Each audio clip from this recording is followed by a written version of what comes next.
नमस्कार। आप सुन रहे हैं द बॉलीवुड रेडियो और मैं हूं आपके साथ आकाश।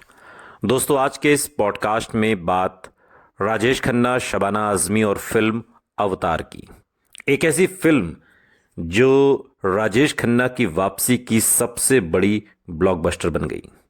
पारिवारिक फिल्में जिनका सब्जेक्ट कभी पुराना नहीं हुआ, फिर चाहे वो 60 के दशक की फिल्में हों या 90 के दशक की हम आपके हैं कौन, हर दौर में पारिवारिक फिल्में आती रही हैं जिनकी शुरुआत कोई एक फिल्म करती है और उनकी सफलता से प्रेरित होकर मेकर्स एक के बाद एक ऐसी फिल्में बना डालते हैं। 70-80 के दशक में बॉलीवुड के लिए ये वो दौर था जब हर फिल्म मेकर एक्शन फिल्मों की बातें कर रहा था। सलीम जावेद की स्क्रिप्ट होती थी और अमिताभ बच्चन उसके हीरो हुआ करते थे। लेकिन लीक से हटकर 80 के दौर में एक फिल्म आई जिसने न सिर्फ एक्शन फिल्मों की तरफ से लोगों का ध्यान भटकाया बल्कि सोचने पर मजबूर भी किया। बॉलीवुड में एक्शन, रोमांस और पारिवारिक फिल्में एक नहीं कई देखने को मिली। लेकिन कुछ ऐसी फिल्में भी बनी जिन्होंने लोगों को सोच में डाल दिया। 1983 में वो फिल्म आई जो ड्रामा फिल्म थी, लेकिन दर्शकों को इस फिल्म ने वास्तविकता का चेहरा दिखाया था। मोहन कुमार के डायरेक्शन में बनी इस फिल्म की जबरदस्त कामयाबी के बाद इस तरह की कई फिल्में बनी। फिल्म ऐसी जिसको देखने के बाद माँ बाप सोचने पर मजबूर हो गए थे। ये वही फिल्म है जिसने राजेश खन्ना का स्टारडम वापस दिलाया। 1983 की जिस फिल्म की हम बात कर रहे हैं उसका नाम अवतार है, जिसका जिक्र हमने पॉडकास्ट के शुरुआत में किया। फिल्म की कहानी ने साबित कर दिया कि बुरे दौर में, कितना भी बुरा दौर हो, और उस बुरे दौर में अगर इंसान किसी ऐसी फिल्म को करता है जो रिश्ते में तेजी से बदलाव को दिखाती है, तो लोग उसे हाथों हाथ लेते ही हैं। क्योंकि बाप बना बड़ा ना भैया और सबसे बड़ा रुपया, ये इस फिल्म का कॉन्सेप्ट बनकर रह गया। ऐसा नहीं है कि अवतार बॉलीवुड की वो पहली फिल्म है जो इस तरह की कहानी पर बनी हो। इससे पहले साल 1966 में रिलीज हुई फिल्म मेहरबान की कहानी इस फिल्म से काफी मिलती जुलती है। अवतार की सफलता के बाद साउथ की हर भाषा में इसकी रीमेक बनी। इस फिल्म को राजेश खन्ना साइन नहीं करना चाहते थे और इसके पीछे की वजह यह थी कि फिल्म अवतार उनकी उम्र से काफी बड़े कैरेक्टर की फिल्म थी और यह वो दौर था जब उनका स्टारडम खो चुका था। निर्माता निर्देशक मोहन कुमार भी अपनी नई फिल्म के लिए अमिताभ बच्चन को फाइनल कर चुके थे। लेकिन फिर फिल्म में राजेश खन्ना की एंट्री हो गई। हालात कुछ ऐसे बने कि फिल्म का प्रस्ताव लेकर खुद निर्देशक राजेश खन्ना के पास आ गए। राजेश खन्ना के पास फिल्म का ऑफर आया तो वो इस बात को समझ नहीं पा रहे थे कि मुश्किल दौर में मिली इस फिल्म के लिए वो हां कहें या ना कहें। अब ना कहते तो फिल्म हाथ से निकल जाती और हां कहते तो फिल्म में भरी जवानी में बूढ़ा बनना था। खैर, राजेश खन्ना ने हां कहा, हम सभी जानते हैं, और पर्दे पर उन्होंने धमाल भी मचाया। अवतार कृष्ण अवतार किशन जो कैरेक्टर है के रूप में राजेश खन्ना को देख फैंस अपने आंसू नहीं रोक पाए।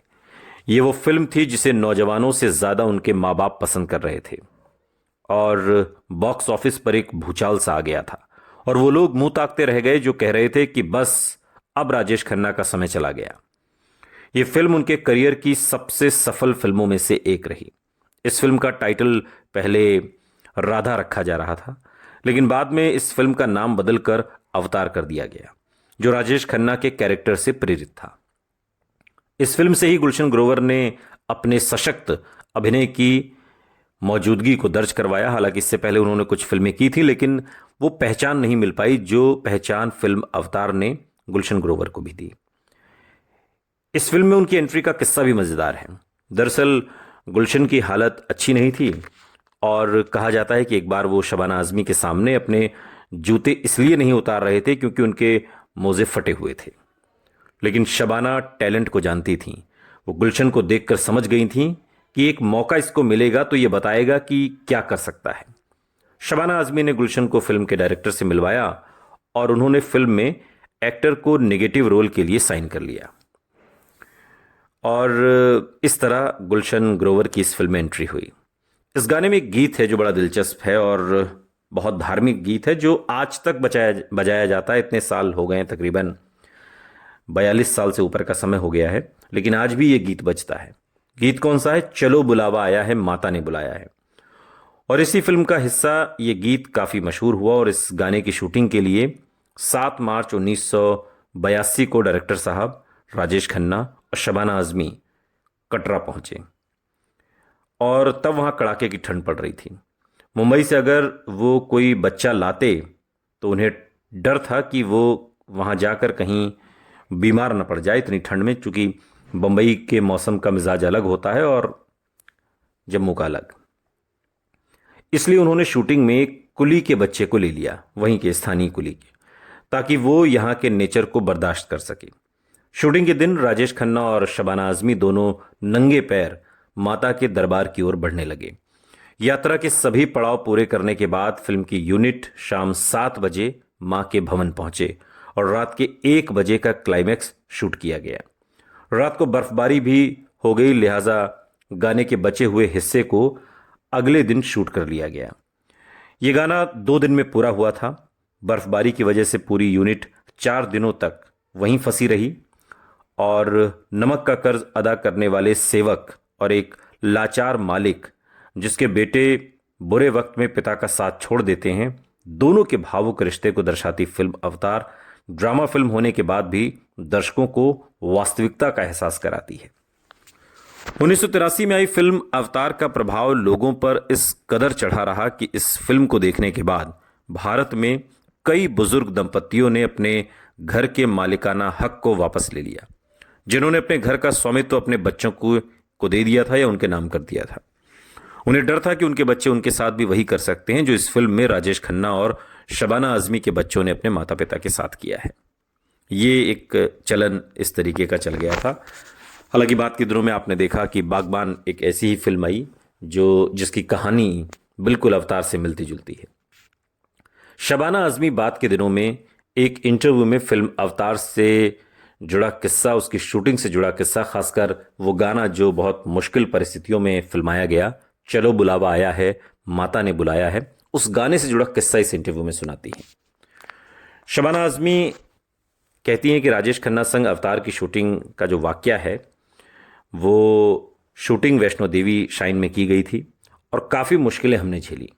शबाना कहती हैं कि राजेश खन्ना डालडा का डिब्बा हाथ में लिए लाइन में खड़े रहते थे। हम लोग धर्मशाला में फर्श पर सोते थे। आज अगर किसी को ये बात कहेंगे तो शायद यकीन भी नहीं करेगा कि राजेश खन्ना जैसा सुपरस्टार हाथ में डालडे का डब्बा लिए लाइन में लगा हुआ था। लेकिन ये सब कुछ सच है, हमारे साथ ये हुआ, हमने ये सब देखा। साल 1983 में आई फिल्म अवतार, जिसका किस्सा शबाना बता रही थी, और इस फिल्म में राजेश खन्ना चूंकि लीड रोल में रहे, शबाना आज़मी उनके साथ थी, उनकी पत्नी का किरदार था राधा का। 70 के दशक में बुरे दौर से गुजर रहे राजेश खन्ना ने जब अवतार के रूप में लंबे समय बाद जबरदस्त हिट फिल्म दी थी। शबाना कहती हैं कि इस फिल्म के गाने काफ़ी हिट रहे और एक गाने की चर्चा तो आज भी होती है और उसे खूब सुना जाता है। गाना है चलो बुलावा आया है, माता ने बुलाया है। शबाना इस इंटरव्यू में कहती हैं कि इस गाने को वैष्णो देवी के शाइन में शूट किया गया और तब बहुत मुश्किलें आईं। शबाना बताती हैं कि अवतार के लिए चलो बुलावा आया है कि शूटिंग बहुत ही ज़्यादा कठिनाइयों से भरी हुई थी और चूंकि उन दिनों हेलीकॉप्टर की कोई सुविधा नहीं थी। आज तो अगर आप वैष्णो देवी जाएंगे तो आपको, अगर आपके पास बजट है, पैसा है, तो आप हेलीकॉप्टर से भी जा सकते हैं। सीधे आप जाइए, माता के दर्शन करिए और आप वापस आ सकते हैं। लेकिन कई बार ऐसा उस दौर में वहाँ पर नहीं होता था, हेलीकॉप्टर की तो सुविधा थी नहीं, तो फिर ऐसे में पैदल का ही जो सफ़र था वो तय करना पड़ता था। शबाना कहती हैं कि हमें मंदिर तक पहुँचने के लिए पैदल ही जाना पड़ता था। रास्ते में न कोई टॉयलेट था और ये बहुत बहुत मुश्किल स्थिति थी। आज तो सब कुछ वहाँ बदल गया है, बहुत सुविधाएं हो गई हैं। शबाना आज़मी इस इंटरव्यू में आगे कहती हैं कि आप सोच सकते हैं कि राजेश खन्ना जैसा सुपरस्टार हाथ में डालडे का डिब्बा लिए लाइन में खड़ा हो। उस वक्त कड़कड़ाती ठंड भी थी। हम, यकीन मानिए, धर्मशालाओं में फर्श पर सोया करते थे। हमारे नीचे गद्दे होते थे जिन पर 12 कंबल बिछाए गए होते थे और 6 कंबल मिलाकर ओढ़ने के लिए हम लोग इस्तेमाल करते थे, फिर भी हमें ठंड लगती थी। क्योंकि बम्बई में रहते थे, यहाँ का मिजाज मौसम का अलग है और वहाँ का बिल्कुल अलग। उस वक्त राजेश खन्ना ये बोल नहीं सकते थे कि भाई मैं तो सुपरस्टार हूँ, मुझे स्पेशल ट्रीटमेंट दो, लेकिन हमने फुल जोश में काम किया। शबाना आजमी ने राजेश खन्ना के साथ 7 फिल्में की, 7 फिल्मों में काम किया और उनके साथ एक खास बॉन्ड भी बन गया। राजेश खन्ना अब दुनिया में नहीं है, लेकिन उनके किस्से हमेशा सुने जाते रहेंगे और सुनाए भी जाते रहेंगे।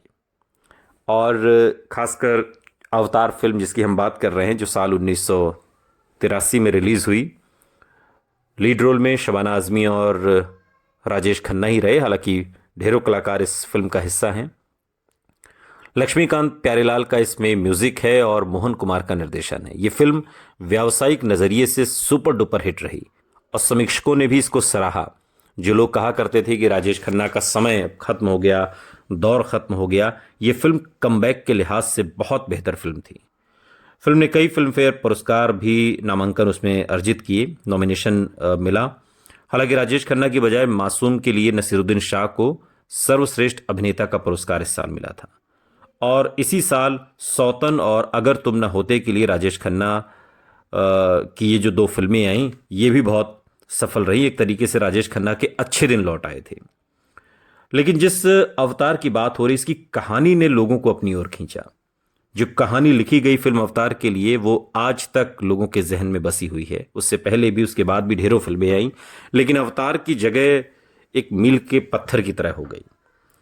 फिल्म की शुरुआत होती है पत्नी राधा किशन, जो शबाना आजमी हैं, उनसे होती है जब वो अपने पति अवतार किशन यानी राजेश खन्ना की मृत्यु का शोक मनाती हैं। और तब कहानी 30 साल पीछे लौट जाती है। फ्लैशबैक में पूरी कहानी है। राधा सेठ जुगल किशोर, जिसके किरदार में मदनपुरी हैं, उनकी इकलौती बेटी हैं और एक गरीब लड़के अवतार के साथ उनका प्रेम संबंध है। उसके पिता इस रिश्ते को अस्वीकार कर देते हैं, तो दोनों अलग होकर शादी कर लेते हैं। बहुत सी कठिनाइयों के बाद दोनों अपने जीवन में सफल होते हैं और 3 दशकों के बाद अवतार छोटे से घर और संपत्ति का मालिक है। उनके 2 बेटे हैं, चंदन यानी गुलशन ग्रोवर और रमेश यानी शशिपुरी। चंदन की शादी रेणु से होती है, जबकि रमेश की शादी सुधा यानी प्रीति सप्रू से होती है। अवतार के पास सेवक यानी जिसके किरदार में सचिन पिलगांवकर हैं नाम का एक नौकर भी है। उनके बेटों ने भी अमीर लड़कियों सेठ लक्ष्मी नारायण, जिसके किरदार में पिंचू कपूर हैं, उनसे शादी की है। और वो अपनी पत्नियों द्वारा पूरी तरह से नियंत्रित भी हैं, यानी कि जो पत्नी कहती हैं वैसा ही करते हैं दोनों लड़के। जब अवतार को पता चलता है तो वो राधा और सेवक के साथ अपने घर को छोड़ देता है और एक साहूकार जो है बावजी, जिसके किरदार में सुजीत कुमार हैं, उनकी मदद से अवतार अपना एक गैरेज शुरू करता है। अवतार के पास उपकरण खरीदने के लिए पैसे नहीं हैं, वो वृद्ध है और एक दुर्घटना में उसका दाहिना हाथ भी लकवाग्रस्त है। सेवक उनकी मदद के लिए रक्तदान करके कुछ पैसे अर्जित करता है और राधा और अवतार उसे अपने सच्चे बेटे के रूप में मान लेते हैं। इस बीच रमेश और चंदर दोनों अपने जीवन का आनंद ले रहे हैं। अवतार की किस्मत यहाँ से बदल जाती है और जिस कार्बोरेटर पर वो काम कर रहा होता है पिछले कई सालों से, वो सफल नतीजा देता है। अवतार इंजन के पुर्जों का निर्माण करता है और औद्योगिक साम्राज्य का निर्माण करता है, जिसकी अध्यक्षता खुद उसकी पत्नी और सेवक करते हैं। अवतार की सफलता लक्ष्मी नारायण के व्यवसाय पर भारी पड़ती है और वो चंदर को इसका जिम्मेदार मानने लगता है। रमेश अपने बैंक में धोखाधड़ी करता है और उसे गिरफ्तार कर लिया जाता है। शोभा मदद के लिए अवतार के पास आती है, बहू उसकी, लेकिन वो उसे फटकार लगाता है और उसे भेज देता है। राधा नाराज हो जाती है लेकिन चुप रहती है। अवतार गुप्त रूप से बावजी को इस शर्त पर जमानत की राशि देता है कि किसी को न बताएं। इस बीच व्यापार में नुकसान के लिए चंदर को जिम्मेदार ठहराते हुए लक्ष्मी नारायण उसे घर से निकाल देता है। रमेश, चंदर और सुधा सहायता के लिए अब राधा के पास आते हैं, लेकिन अवतार नहीं मानता और अगले दिन अवतार दफ्तर जाता है और वापस नहीं आता। राधा उसे बुलाती है और देर रात को वो अपने बच्चों की मदद करने के लिए उसे मनाने की कोशिश करती है, लेकिन वो सुनने से इनकार कर देता है। इमोशनली राधा आरोप लगाती है कि वो पत्थर दिल हो गया है। अंग्रेजी में एक डायलॉग भी इस फिल्म का बड़ा मशहूर हुआ, यू आर हार्टलेस कहते हुए शबाना चली जाती हैं। बावजी की मुलाकात राधा से होती है और जो उसे पूरी कहानी बताता है। सच्चाई जानने पर राधा को अपनी गलती का एहसास होता है और वो अवतार को फोन करने की कोशिश करती है। सेवक उसे सूचित करता है कि अवतार को दिल का दौरा पड़ा है, इसलिए परिवार अस्पताल जाता है। अवतार पहले से ही अपनी वसीयत लिख चुका होता है और उसे राधा को सौंपता है और मर जाता है। कहानी वर्तमान में आती है, जहां राधा अवतार की अर्ध प्रतिमा पे फूल सजाती है और फिल्म यहां पर समाप्त होती है। ये इस फिल्म की पूरी कहानी थी। इस फिल्म में अवतार किशन के किरदार में राजेश खन्ना, शबाना आजमी ने निभाया है राधा किशन का किरदार। सेवक के किरदार में सचिन पिलगांवकर हैं। बावजी का किरदार सुजीत कुमार ने निभाया है। रशीद अहमद का किरदार ए.के. हंगल और यूनुस परवेज पानवाले के किरदार में हैं। पिंचू कपूर सेठ लक्ष्मी नारायण के किरदार में, गुलशन ग्रोवर चंदन किशन, शशिपुरी रमेश किशन, प्रीति सप्रू शोभा किशन के रूप में इस फिल्म का हिस्सा है, इनकी बड़ी बहू है। रजनी शर्मा रेणु किशन छोटी बहू का किरदार, और जुबैदा अहमद मधुमालिनी ने ये किरदार निभाया है जो ए.के. हंगल की बहू हैं। अनवर अहमद का किरदार रंजन ग्रेवाल ने निभाया है और सेठ जुगल किशोर के किरदार में मदनपुरी हैं। इस फिल्म के कई गाने सुपर डुपर हिट रहे जिन्हें आज भी गाया जाता है। एक तो किशोर कुमार और लता मंगेशकर का गाया दिन महीने साल गुजरते जाएंगे, और सभी गीत आनंद बख्शी ने लिखे और संगीत लक्ष्मीकांत प्यारेलाल का है। या ऊपर वाले तेरा जवाब नहीं, ये भी किशोर कुमार का गाया। या नरेंद्र चंचल, महेंद्र कपूर और आशा भोसले का गाया चलो बुलावा आया है माता ने बुलाया है, ये तो दुनिया में मशहूर गाना है। या फिर किशोर कुमार और महेंद्र कपूर का गाया यारों उठो चलो भागो दौड़ो मरने से पहले जीना न छोड़ो। या इसमें एक गाना है जिंदगी मौज उड़ाने का नाम है, इसमें सुरेश वाडकर हैं, अलका याग्निक ने आवाज़ दी है, महेंद्र कपूर हैं। तो इस तरीके से ये पूरी फिल्म रची बसी गई, जिसने राजेश खन्ना को एक नया जीवन दान दिया कमबैक को लेकर। इस फिल्म में जो गाना सबसे मशहूर हुआ, चलो बुलावा आया है माता ने बुलाया है, ये गाना गाया किसने था? ये गाने को आवाज़ अपनी किसने दी थी? हमने तो बता दिया, आप बताइए। सुनते रहिए द बॉलीवुड रेडियो, सुनता है सारा इंडिया।